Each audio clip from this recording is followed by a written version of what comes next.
ये बिल्कुल तलवार की धार पे चलने वाली बात होती है। ये देह भाव खत्म करने के लिए भी अक्सर तुम्हें गुरु की देह का सहारा लेना पड़ता है। ये बड़े अनुशासन की बात है, ये व्रत है कि सहारा तो ले रहे हो गुरु की देह का, लेकिन गुरु को देह नहीं मान लेना है।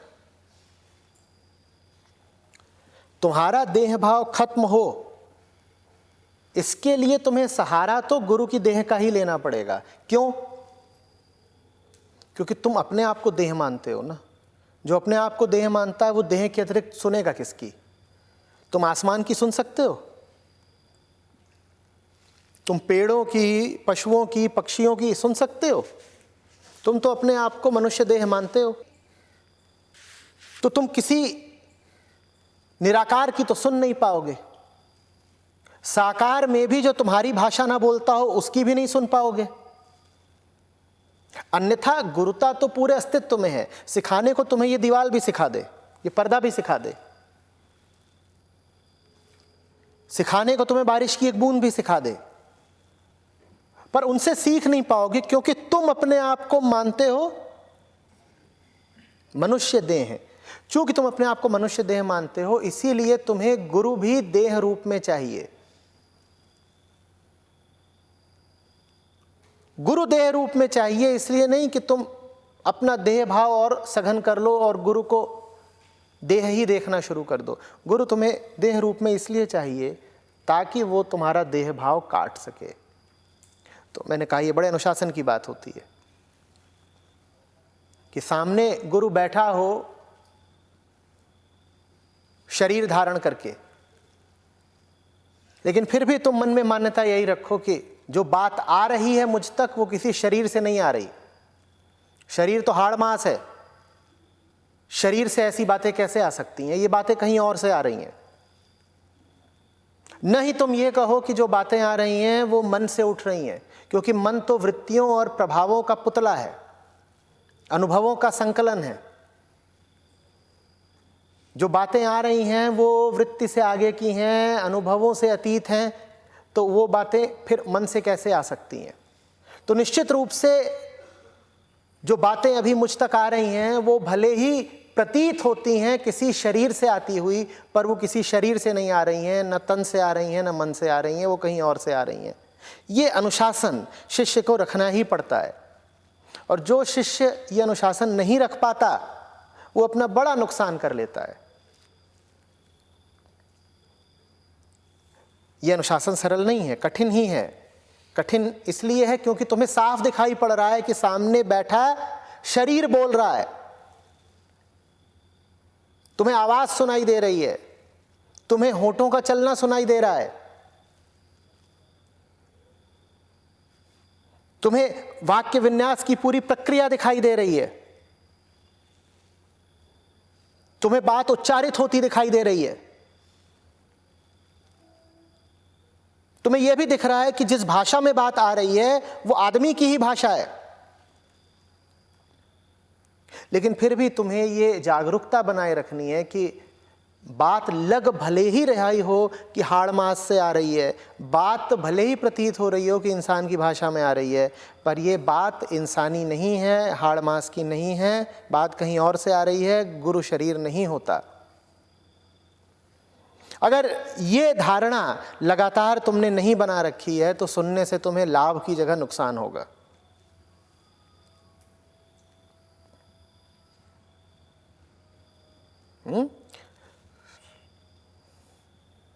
सही दृष्टि से सुन रहे हो, सच्चे श्रोता हो,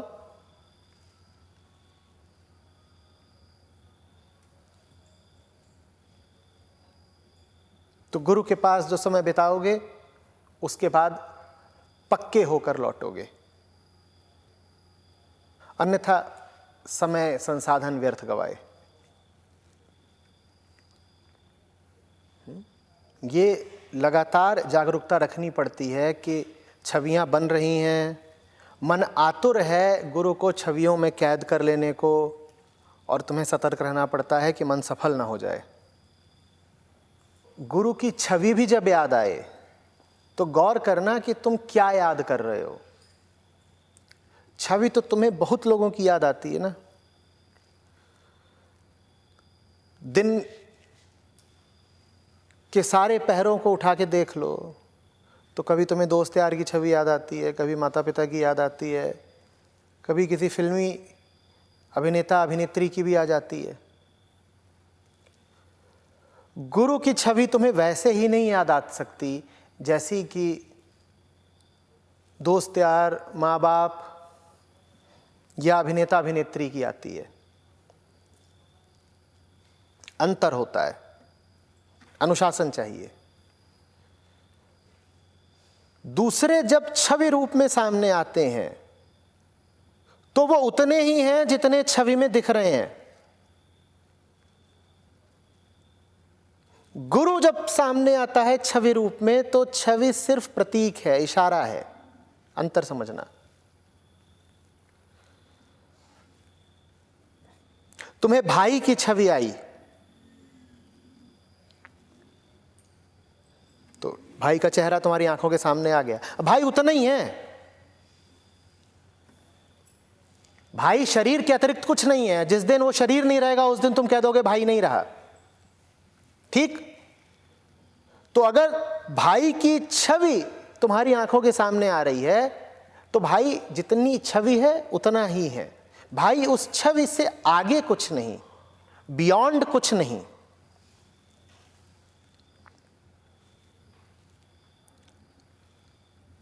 और सत्य को याद रखने के लिए, सत्य के स्मरण के लिए हो सकता है कि तुम्हारी आंखों के सामने बार बार छवि आए स आधा त य। अब ये जो तुम्हारे सामने 2.5 अक्षर आ रहे हैं ये प्रतीक है।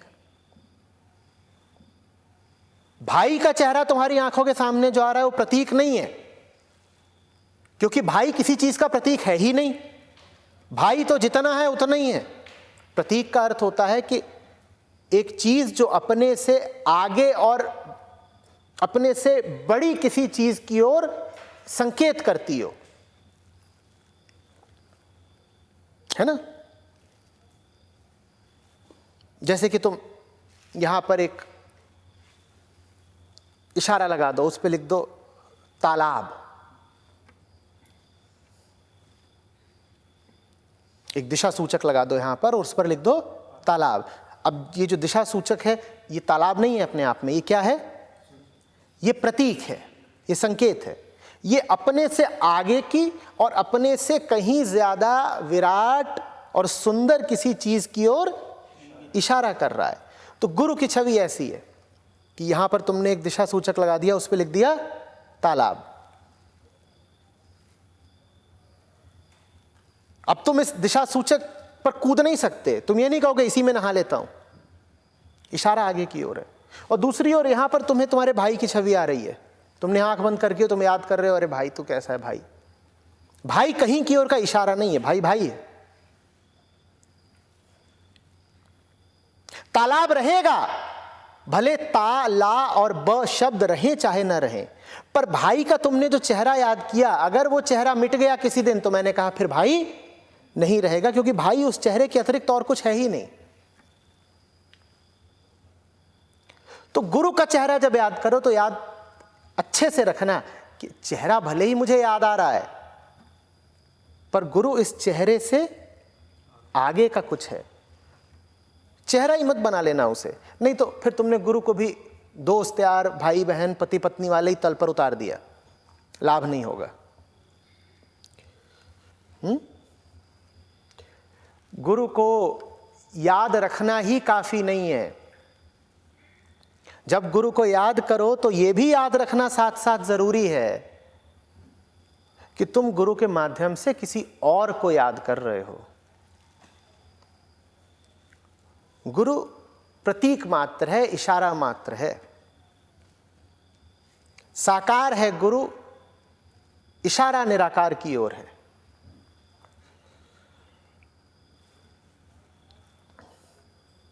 उससे एक लाभ और भी होता है, तुम व्यक्तित्व पूजन के खेल से बच जाते हो। और ये व्यक्तित्व पूजन का जो खेल है, ये गुरु और शिष्य दोनों को ही भारी पड़ता है। तुमने गुरु की देह को ही गुरु मान के पूजना शुरू कर दिया, माया को बड़ा मजा रहता है। वो गुरु को ये गुरूर दिला देती है कि तुम ही तो परमात्मा हो। अब गुरु जी फूले नहीं समा रहे, कह रहे हैं हम ही तो कुछ है, देखो ना कितने लोग आकर के नमस्कार करते हैं, चरण वंदना करते हैं। शिष्य तो शिष्य, गुरु जी भी बह गए।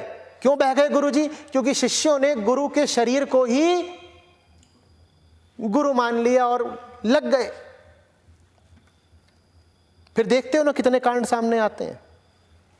ये सब ऐसे ही होता है, व्यक्तित्व पूजा का खेल जब शुरू हो जाता है।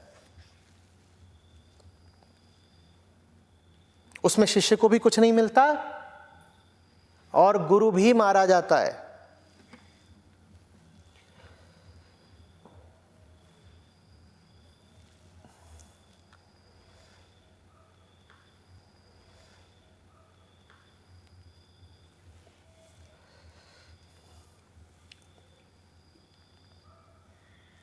जनरल संसार में पर्सनैलिटी, व्यक्तित्व के आगे कुछ देख ही नहीं पाते।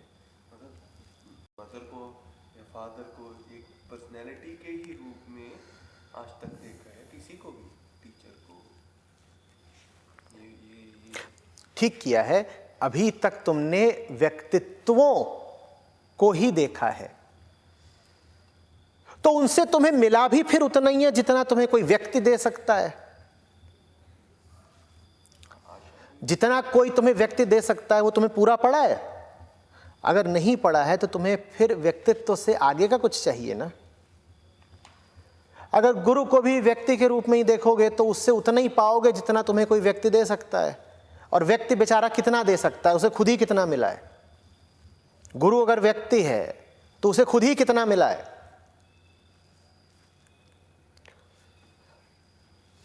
गुरुओं का अगर तुम व्यक्तिगत जीवन देखोगे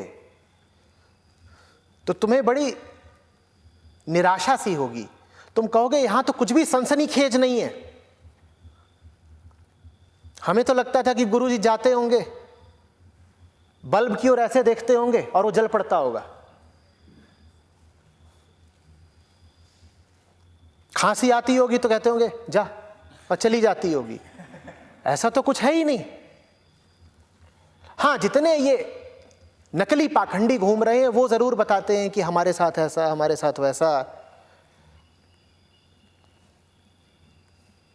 हम अपनी तीसरी आंख खोलते हैं और चाय बन जाती है, हमें उबालनी थोड़ी पड़ती है।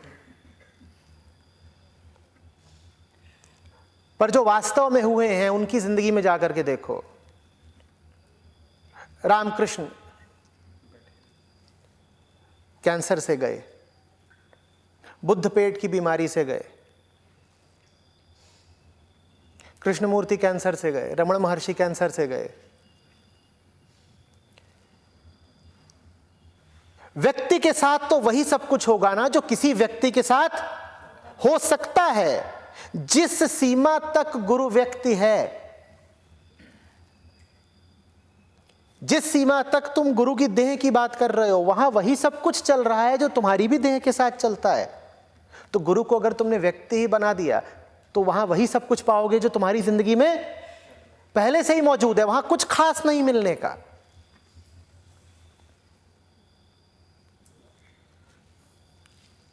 कुछ खास नहीं मिलने का।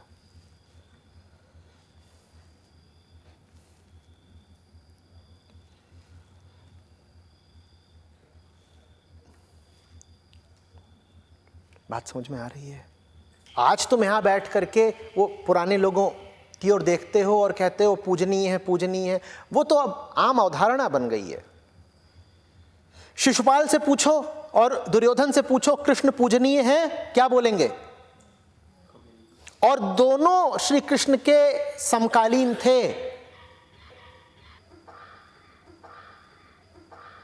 जहां तक व्यक्ति की बात है तो व्यक्ति जैसे दुनिया में मान अपमान दोनों पाता है, वैसे ही श्री कृष्ण को भी मान अपमान दोनों झेलने पड़े थे। शिशुपाल ने एक दो गालियां नहीं दी थी, उसने अपशब्दों की झड़ी लगा दी थी।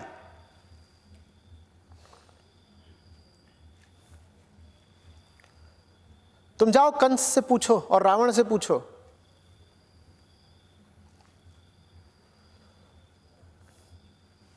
तुम शूर्पणखा से पूछोगे कि क्या श्री रामचंद्र मर्यादा पुरुषोत्तम हैं, तो क्या बोलेगी? अरे हटाओ, बांका जवान है, मुझे पसंद है, मुझे चाहिए।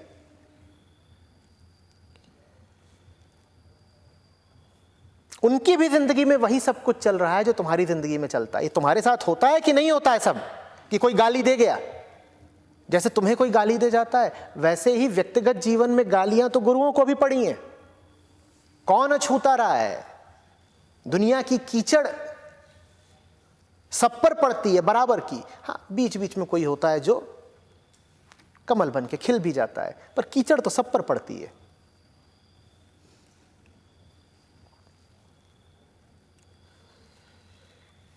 माया काली कूतरी जे छेड़े ते ही खाए। इसको तो छेड़ोगे नहीं कि एक फट से काटेगी।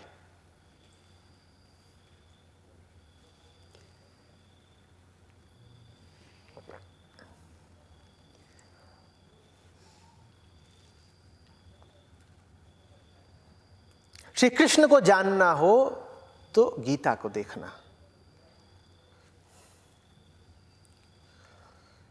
पर हमारी अक्सर रुचि ज्यादा किस्से कहानियों में रहती है।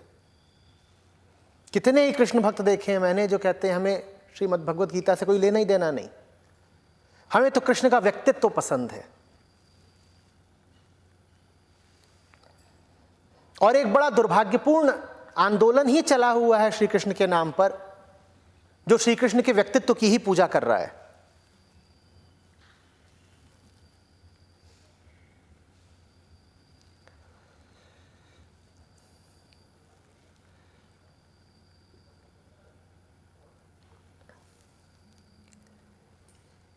जहां तक व्यक्ति रूप की बात है, इस बात को फिर अच्छे से समझ लो, वहां अगर तुम तथ्यों का निरीक्षण करोगे तो पाओगे कि व्यक्ति व्यक्ति सब एक तल पर। हाड़ मांस में अंतर नहीं होता, बोध में अंतर होता है। और बोध हृदय में कितना भी हो, हाड़ मांस के तल पर तो जन्म मृत्यु, जरा व्याधि और मृत्यु सबको मिलेंगे ही मिलेंगे। तो फिर तुम्हें क्या मिल गया खास किसी को व्यक्ति देखकर और व्यक्ति रूप में उसकी पूजा करके? क्या करोगे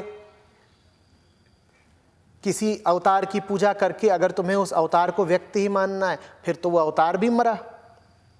और मृत्यु से बचने के लिए ही तुम लालायित हो, मृत्यु से बचना चाहते हो, अमरता ही तुम्हारी आखिरी इच्छा है। और पूजा फिर किसी ऐसे की कर रहे हो जिसको देह मानते हो, और उसकी मृत्यु भी हुई। कौन नहीं मरा था? अगर राम व्यक्ति हैं तो राम की मृत्यु हुई, अगर कृष्ण व्यक्ति हैं तो कृष्ण की हुई। क्राइस्ट के साथ देखा था क्या बर्ताव हुआ था?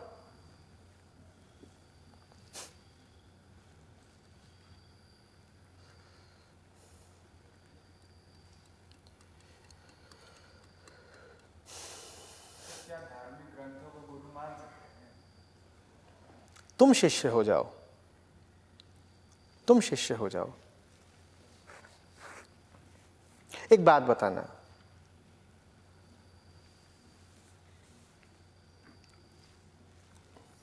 कुरुक्षेत्र है,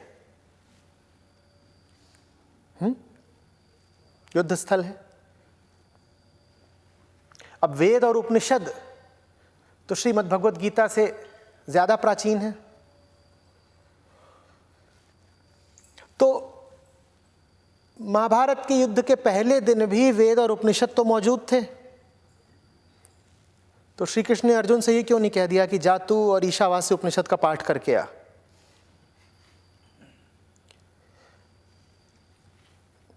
अगर ग्रंथों को ही गुरु बनाना सर्वश्रेष्ठ बात होती तो श्री कृष्ण को, अर्जुन को क्या कहना चाहिए था कि वेद तो अपौरुषेय हैं, वेद तो ब्रह्म वाक्य हैं, जो दुनिया का ऊंचा से ऊंचा सत्य है वो वेदों में निहित है, वर्णित है। तो अर्जुन, मैं तुझे वेदों से आगे का क्या बता दूंगा, तू ऐसा कर, जा वेदों का पाठ कर, तुझे सद्बुद्धि मिलेगी। पर ऐसा तो उन्होंने कहा नहीं। उन्होंने कहा तू यहां बैठ, मैं तुझे कुछ बताऊंगा।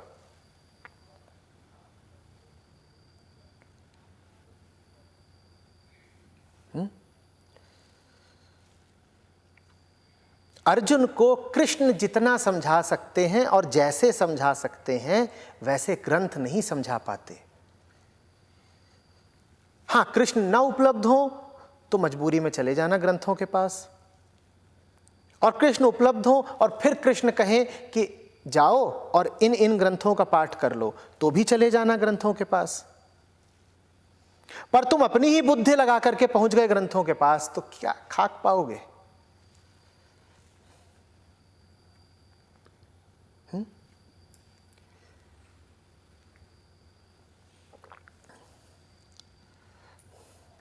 मुझे ये बात बड़ी अजीब लगती है।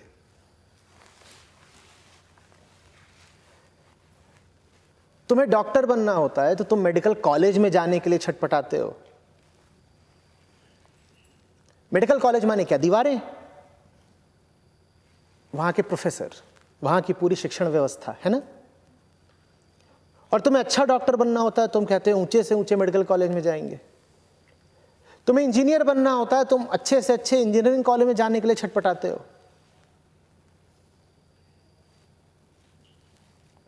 तब तो तुम नहीं कह देते कि हमें किसी डिग्री की कोई जरूरत नहीं है, किताबें बताओ हम खुद ही पढ़ लेंगे। पर मुक्ति और समाधि को तुमने इतना सस्ता बना रखा है कि तुम कहते हो नहीं साहब, गुरु क्या, कोई शिक्षक भी नहीं चाहिए, किताब बताओ, किताब बताओ, अभी हुआ जाता है।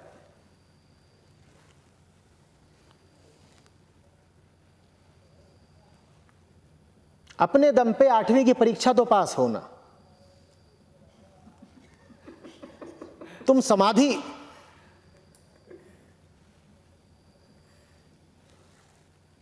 तक छलांग मारने को आतुर हो।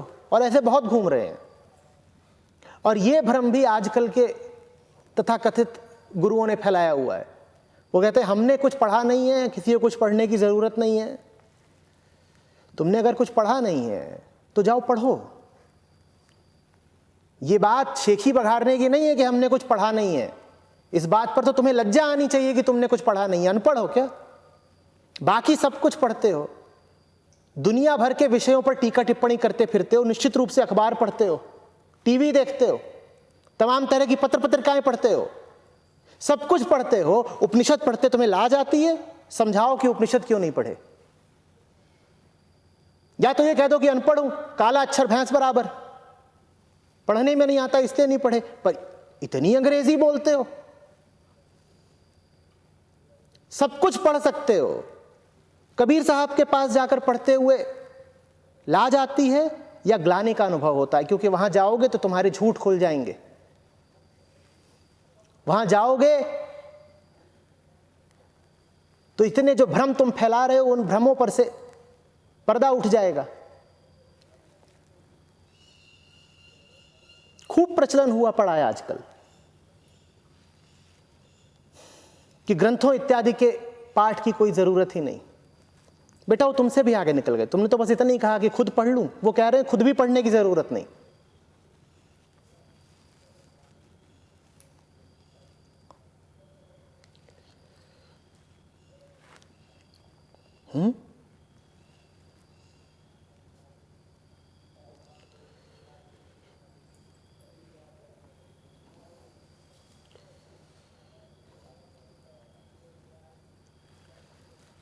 अगर सौभाग्य है तुम्हारा तो कोई गुरु मिल जाएगा इस काबिल जो तुम्हें 2-4 बातें बता दे और तुम्हें ग्रंथों से भी मिलवा दे। न मिले गुरु तो खुद ही चले जाना ग्रंथों के पास।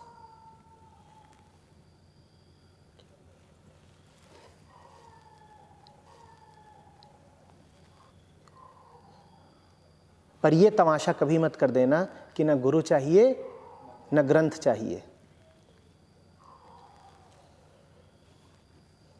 और ऐसे गुरुओं से भी बहुत सावधान रहना जो कहें कि हमने कोई ग्रंथ पढ़ा नहीं, ना कोई ग्रंथ पढ़ने की आवश्यकता है। कोई ऐसा कह रहा है तो न जाने उसके लिए कौन कौन से विशेषण इस्तेमाल किए जा सकते हैं।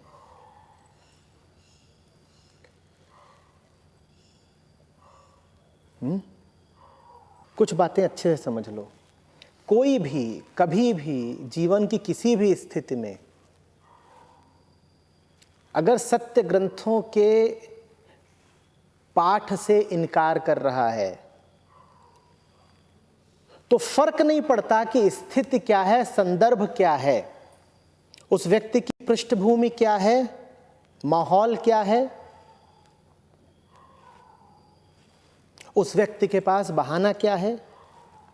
इन सब किसी भी बातों से फर्क नहीं पड़ता। अगर कोई व्यक्ति कभी भी कहीं भी कैसे भी धर्म ग्रंथों के पाठ से इनकार कर रहा है तो उससे सावधान रहना, वो माया का भोगी है।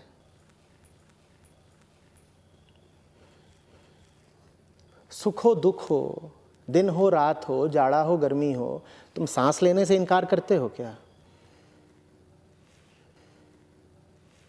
तो ऐसा कैसे हो गया कि किसी स्थिति में तुमने मना कर दिया कि हम वेद नहीं पढ़ेंगे, हम संतों के भजन नहीं गाएंगे? कैसे मना कर दिया? सांस लेने से तो तुम कभी इनकार नहीं करते, वेद पाठ से कैसे इनकार कर बैठे? हाँ, तुम्हारे पास बहाने खूब होंगे, तुम कारण गिना दोगे, वो सब कारण झूठे हैं।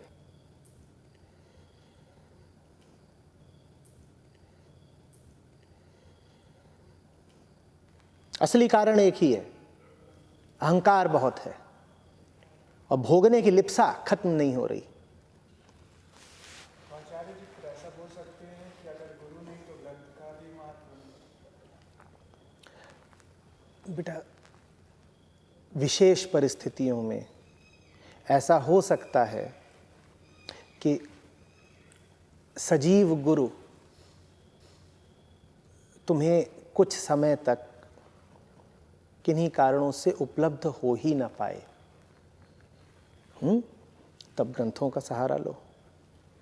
होने को ये भी हो सकता है कि किन्हीं विशेष परिस्थितियों में तुम्हें ग्रंथ भी अनुपलब्ध हो जाएं। तुम फंस गए हो किसी ऐसी जगह जहां न किताब है, न बिजली है, न पानी, न कुछ। तब अपने हृदय में बैठे गुरु का सहारा लो। पर चूंकि तुम अपने आप को शरीर ही मानते हो, इसीलिए तुम्हारे लिए तो सबसे सुविधापूर्ण और सबसे सौभाग्यपूर्ण बात यही है कि तुम्हें सजीव गुरु ही उपलब्ध हो जाए।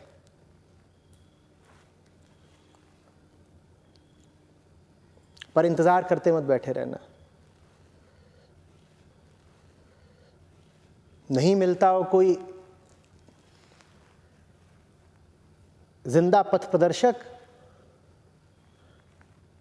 तो पथ पर अकेले ही चल पड़ना। ये मत कह देना कि 20 साल से प्रतीक्षा कर रहे हैं, गुरु इत्यादि तो कोई मिला नहीं तो हम आगे ही नहीं बढ़ रहे। नहीं मिलता गुरु तो ना मिले, तुम आगे बढ़ो, अकेले आगे बढ़ो, एकला चलो।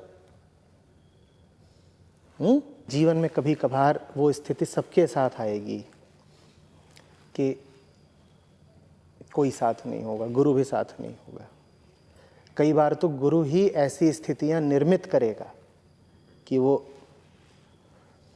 थोड़े अंतराल के लिए हट ही जाए।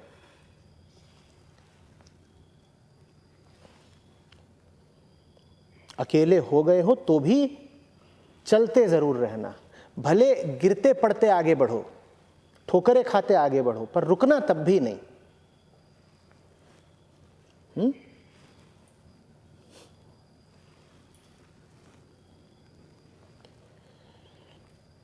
जिन्हें ठोकरें इत्यादि खाने से डर लगता हो, अध्यात्म उनके लिए नहीं है।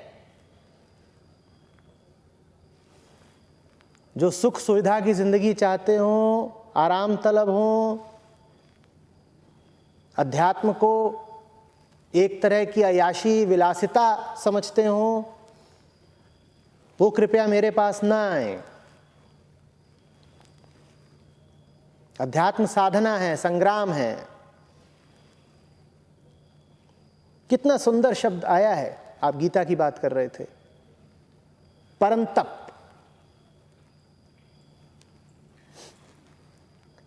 गीता में शब्द है परंतप, हे परंतप। और परंतप के दो अर्थ होते हैं, क्या? एक साधक, एक योद्धा।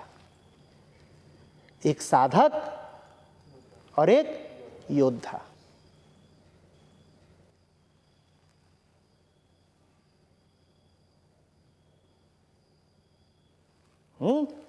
साधक को योद्धा होना ही पड़ेगा, और योद्धा तुम हो नहीं सकते बिना साधक हुए। बाहर बाहर संग्राम, भीतर विश्राम। जिन्हें विश्राम चाहिए हो वो संग्राम के लिए बिल्कुल तैयार रहें, और जिन्हें विश्राम मिल गया है वो मजे में संग्राम करेंगे।